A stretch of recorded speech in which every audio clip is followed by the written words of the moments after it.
नमस्कार।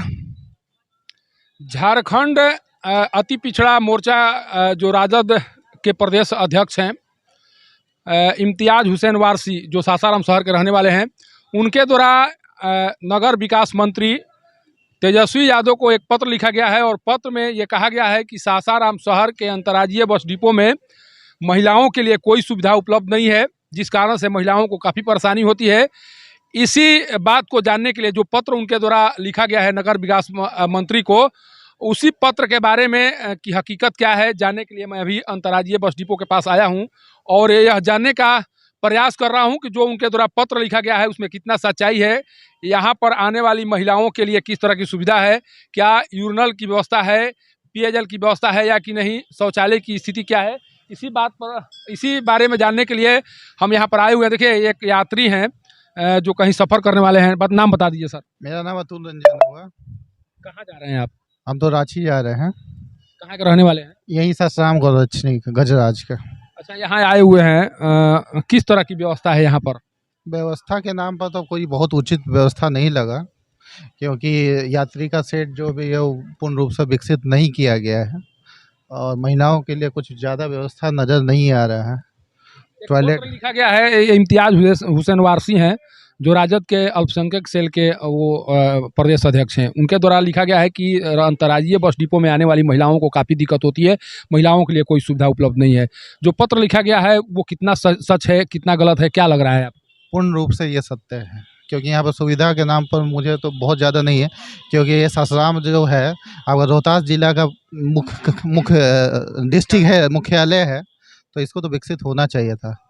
आखिर महिलाओं को जब यूरिनल की ज़रूरत पड़ती होगी या उन्हें शौच की ज़रूरत पड़ती होगी, कहाँ जाती होंगी महिलाएं? अब क्या किया जाए, अब खुला ही हमको लग रहा है, वो उतना साफ सुथरा भी नहीं है, तो क्या करेगा महिलाएं, क्या करेंगी कहीं उसके ये परेशानी का सबब है। बहुत बड़ा बहुत बड़ा है, बहुत बड़ा। नगर निगम बन चुका है, इसी नगर निगम में अंतर्राज्यीय बस डिपो है, फिर इस तरह की सुविधाएं नहीं होना, ये क्या मान रहे हैं आप? ये सरकार का है, यहाँ का जो नगर प्रशासन है उसको दोषी है, इसको पूर्ण रूप से इसको विकसित किया जाना चाहिए। ये देखिए, हमारे साथ और भी लोग हैं, तो नाम बता दीजिए। अजय सिंह। कहीं जा रहे हैं आप? हम एजेंट हैं। आप बुकिंग एजेंट हैं? हाँ। अच्छा, आप प्रत्येक दिन यहाँ पर यात्रियों को यहाँ से भेजते हैं, दूर दूर तक यात्री जाते हैं, यहाँ की स्थिति क्या है, किस तरह की सुविधा है महिलाओं के लिए, लोगों के लिए किस तरह की सुविधा है यहाँ?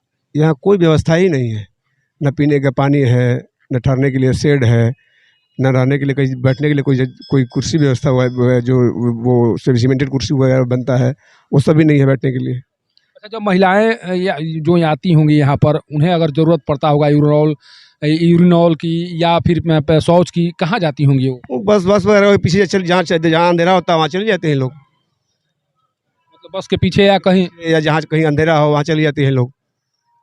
आखिर इसके लिए कौन जिम्मेवार है? 45 लाख है, 50 लाख की बुकिंग हो रही है इसकी, नगर निगम इससे कम से कम 45 लाख 40 लाख रुपया वसूल रहा है, इसके बाद में भी व्यवस्था नहीं देना, ये किसकी जिम्मेवारी है? प्रशासन की है और किसकी है? सरकार की है। सरकार के द्वारा गलत किया जा रहा है, एकदम गलत हो रहा है। देखिए, जिस तरह से ये कह रहे हैं, इस अंतर्राज्यीय बस डिपो की बोली करीब 35 से 40 लाख रुपया तक लगती है। प्रत्येक साल यहाँ से नगर निगम को 35 से 40 लाख का राजस्व प्राप्त होता है, लेकिन सुविधाएं जिस तरह की हैं, उन्हीं सुविधाओं के कारण जो इम्तियाज़ हुसैन वारसी हैं उन्हें पत्र लिखना पड़ा है और पत्र में उन्होंने उन समस्याओं का जिक्र किया है जिन समस्याओं का सामना यहाँ प्रत्येक दिन महिलाओं को करना पड़ता है।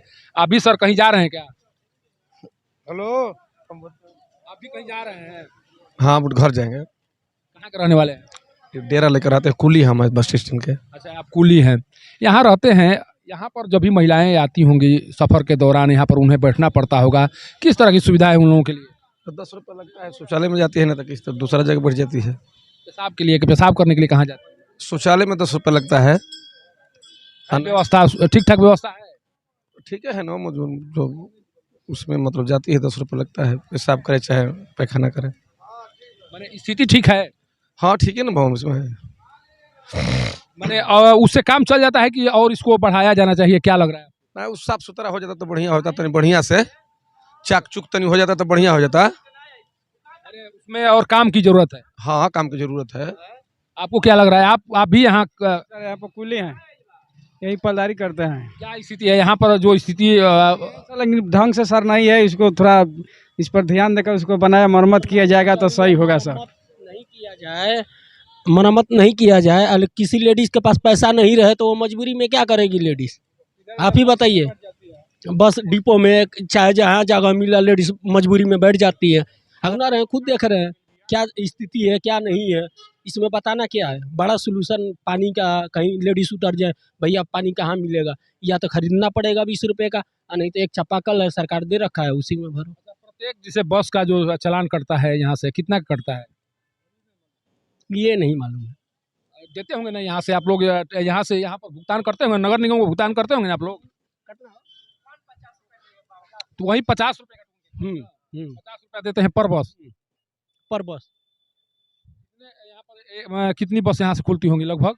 ये बता दो, वो बता दो। गाड़ी आपको नाइट में 20 गो गाड़ी है, 50 गो ले 60 गो ले, माने ऊपर होगा लोकल गाड़ी।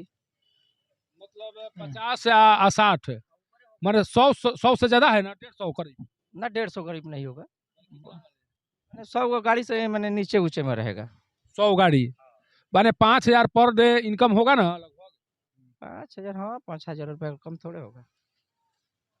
5000 अगर पर डे के हिसाब से अगर माना जाए तब पर भी यहाँ जो जो स्थिति है उसके हिसाब से जो शुल्क है वो ज़्यादा है, इसलिए कि जब ना पानी पीने की व्यवस्था है, न शौचालय की व्यवस्था सही तरीके से है, न यूरिनल की व्यवस्था है, तो फिर इतना शुल्क लेने का मतलब क्या है? अच्छा, यात्री शेड में रोशनी की क्या स्थिति? अभी देख रहे हैं पूरा एकदम खाली। खुद ही देख रहे हैं सर, आप खुद देख लीजिए, हमें क्या बताना। देख ही रहे हैं ना, शेड है, लाइट का है ना, कुछ का है, एक लाइट दे रखा है बस, उसी लाइट के सहारे पूरे रोशनी बस उसी के सहारे है।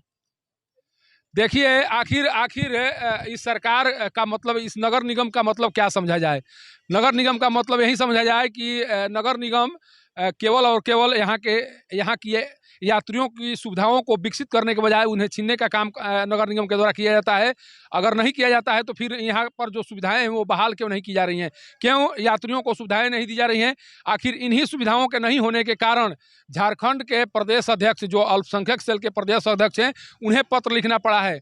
उनकी पत्नी यहाँ चुनाव लड़ी थी, चुनाव में जीत तो नहीं मिली, लेकिन आज भी उन्हें लगता है कि सासाराम के अंतर्राज्यीय बस डिपो में बहुत तरह की समस्याएं हैं, जिन समस्याओं का समाधान होना चाहिए। जब समाधान नहीं हुआ तो उनके द्वारा सीधे तौर पर जो नगर विकास मंत्री हैं उन्हें पत्र लिखा गया और उन समस्याओं का जिक्र किया गया, जिन समस्याओं से यहाँ प्रत्येक दिन महिला यात्री जूझ रही हैं।